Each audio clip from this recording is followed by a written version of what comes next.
தேவன் உலகத்தில் பைத்தியமானவர்களை தெரிந்து கொண்டார். அப்போ இந்த உலகத்துல பைத்தியம் யார்?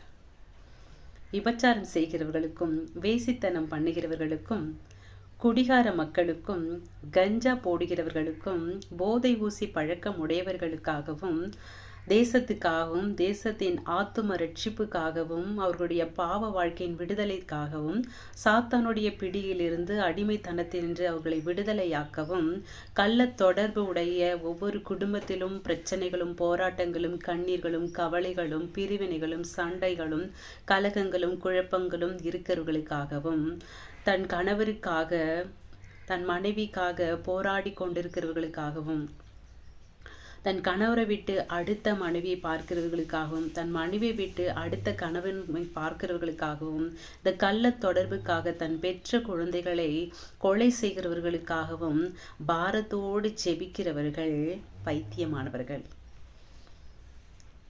இந்த உலகம் கிறிஸ்தவர்களை பைத்தியம் என்று சொல்லுகிறது.